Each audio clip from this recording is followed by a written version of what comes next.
Alright, so now we're going to set up what is called a library.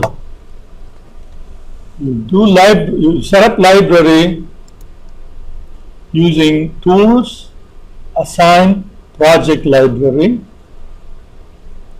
okay, and you give a name for the project library, okay, and here the data for this project, okay, it's a SAS data. It comes from, it's supposed to be from a fictitious company called Orion Products or something.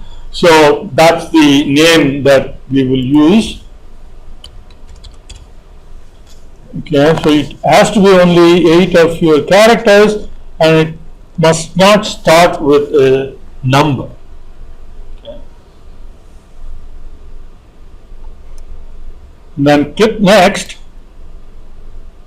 All right, and you provide a path to that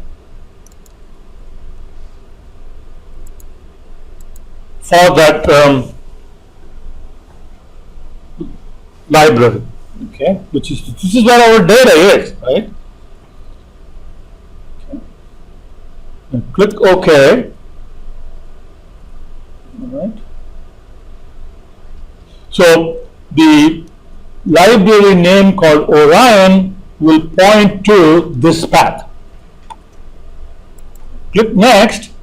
So now you have to specify what kind of library this is, and if you want to allow only read access and want to prevent people from messing anything with the data, then you can say access, okay, and type read only. Okay, so you have access, read only. If you want to allow more than read-only access, then you have other keywords for that, read, write, and things like that. Okay. Now, when you put read-only, then from this project, you can only read files from that path. You cannot do anything else. Okay. Now, click next. Okay, this is the code that Enterprise Guide generates for the options that we have selected. So if you had to use the base SAS instead of the Enterprise Guide, this is what we should have been doing. This is what we have to do. So now click this to test whether everything is okay. So test library, and it says okay. Now you finish. So these are the actions that have taken place. Now let's X out of that. Now you see it places an icon like this, and this is the library, assigning library. So call it Orion library. Now this is for the entire project, so you can have as many process flows as you like. This library will be available to all of those processes. So now here you will see Orion library appear here. Right now you don't see Orion because you have to refresh it. So if you refresh, you see Orion appears here.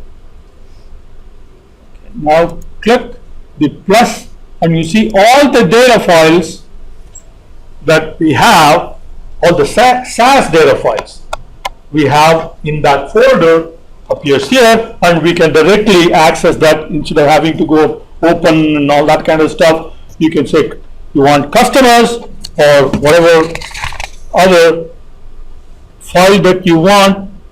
So you want products, so click, drag and drop, and the product file will be open. So that's the purpose of library. Library makes it easy for us to access the data files. Okay. Now if you have another set of data in another folder, then you can set up a second library. Okay. You can have one library which is read only, you can have another library which is read write. So you can say, all right, I'm going to be reading files from this library, and I'm going to write to the other library.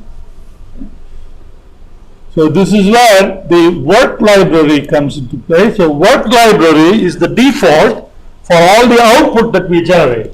All the output will be saved in the work library. Work library you don't have to create that. It's part of SAS. Okay. So anything, remember though, anything that you save in work will be gone when you close the project. So it's alive only till the project is open.